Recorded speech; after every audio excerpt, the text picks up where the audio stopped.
Barkanmu da wannan lokaci kuma sannunmu da sake saurara da cikin wani sabon shirin na sharhi da bayanai akan al'amura yau da kullum. Kuma a yau muna tare da babban bako wato Abraham Abdullahi. Abraham Abdullahi sai a gabatar da masu sauraro suna kafin mu tsindama cikin shirin na yau. To sunana Abraham Abdullahi, kuma ƙaramin mai sharhi a ɓangaren al'amuran yau da kullum. Masu kallo barkanmu da wannan lokaci. To Abraham yau fagen namu sharhin namu akan fagen harkar wasanni zai kalla inda mutane makoya baya da dama suna ta abin nan cece-kuce akan cewa tsakanin La Liga da Premier League wane ne ya fi. Za ka ga makoya bayan Barcelona irin da kuma na ƙungiyar ƙwallon ƙafa ta Real Madrid suna ɗaukar abin kamar irin cewa ai La Liga ce kan gaba. Wasu kuma masu kallon ɓangaren wato League ɗin Ingila wato Premier League kenan za ka suna cewa ai Premier ce kan gaba. Shin me za ka ce a game da wannan tsokaci da mutane suke ta yi a wannan ɓangare a yau, Abraham? Allah kamar yadda ka faɗa Ibrahim, hakikanin gaskiya idan aka kalli abin ta siga ɗaya ba tare da wani ɓata lokaci ba, za ka iya cewa Premier League gaba take da duk wani gasa ma a faɗin duniya. To amma da yake sharhi ne ake yi a game da ɓangaren abin da ya shafi ƙwallon ƙafa, bambancin tsakanin Premier League da kuma La Liga, za mu iya cewa yanzu idan ka ɗauki La Liga, kamar ita La Liga idan ka duba za ka iya cewa cikin timatimai 20 ko ƙungiyoyi 20 da suke fafata gasar La Liga, in ka ɗauko ƙungiyoyi guda uku irin kamar a ce Real Madrid da ita kanta Barcelona da kuma Atletico Madrid da ta shigo baya-bayan nan, za ka iya cewa a duk shekara akan yi hasashen cewa cikin biyun nan Madrid ko Barcelona sai Atletico da ta shigo a cikin ukun nasu, za ka iya cewa su ake hasashe a kullum za su lashe gasar La Liga. Kuma a duk wani wasa da ake ko irin masu matasa masu kallon ƙwallon ƙafa da suke canke-canke akan duk wani wasa da za fafata, yanzu ka ɗauko Real Madrid za ta buga duk wani wasa da wata ƙungiya irin su, kamar misali ka ɗauko irin su Sevilla ko Valencia ko irin su Osasuna da dai sauransu.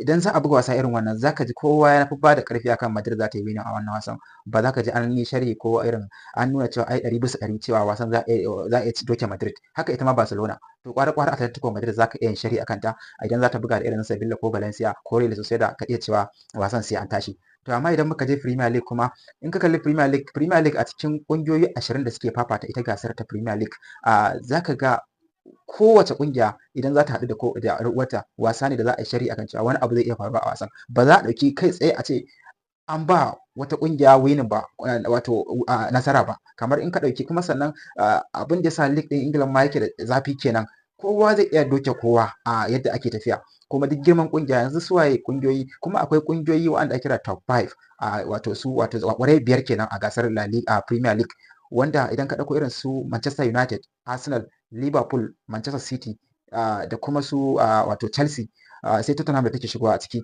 To za ka iya cewa waɗannan su ne zaɓaɓɓuran da ko da yaushe in za a dasa harsashin gasar Premier League za ka ji an yi sharhi akan cewa waɗannan ƙungiyoyi cikin su wani zai ɗaukar gasar. To sannan kuma ba a nan take ba, a cikin ƙananan ƙungiyoyin da ake gani wasu za su iya doke waɗannan manyan da aka lissafo. Ba za a taɓa haɗa, yanzu ka misali ko ka ɗauko irin su wato Arsenal, ka ɗauko mata wata ƙungiya irin su a ce kamar irin su Aston Villa, su West Ham, su Crystal Palace irin za su buga. Ai ba za ka ce kai tsaye Arsenal ta yi winning a wannan wasan ba, saboda wannan kowa yana da gogewa a cikin su da zai iya samun nasara akan kowace ƙungiya. Don haka ni a nan nake kallon cewa Premier League a gaba take da kowane league a faɗin duniya a yanzu dai gaskiya. Ya kake ganin wasu suna cewa ai kamar idan La Liga idan aka tashi haɗuwa irin a Champions, ƙungiyoyin La Liga wani lokacin za ka suna ba kamar su na Premier League ɗin wahala. Duk da ana kiran Premier League a matsayin league mafi ƙalubale ko mafi shahara a duniya. Shin me za ka ce a game da wannan? Kallon ƙwallon ƙafa har yau har gobe nake so su sani, shi league na gida daban yake, haka kuma Champions League daban yake. League ɗin da bai da challenge ma, irin ka ɗauko irin su wanda ake ganin kamar su ne koma baya ko a cikin top 5, wato ƙwaƙwaran league guda 5 da muke da su, kamar in ka ce Serie A, wato in ka cire Premier League din da ita La Liga din, zaka ce Serie A, zaka ce Ligue 1, zaka ce kuma wato shi Bundesliga na kasar Germany kenan. To a ciki ana ga akwai kungiyoyin da sukan iya doke su na Premier League din, kuma har na La Liga ma a doke. To ai kaga anan zaka ga cewa ba wai zafin league bane yake sawa a ce an samu nasara a Champions League. Champions League daban yake, akwai gogewa da kwarewa na iya buga Champions League kowace kungiya, kuma haka zalika masu horaswa ma suna iya wato kawo wani tagomashi game da samun nasara, ba wai lallai ba sai zafin league ko wani abu ne zai iya sa wai a ce wai ƙungiya tana samun nasara ana danganta wannan da wannan.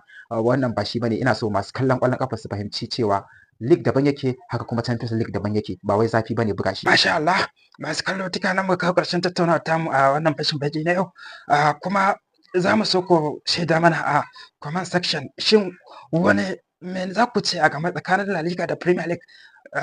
Me hasashen ku ko me shirin ku, me ra'ayin ku akan wannan batu da muka tattauna a yau?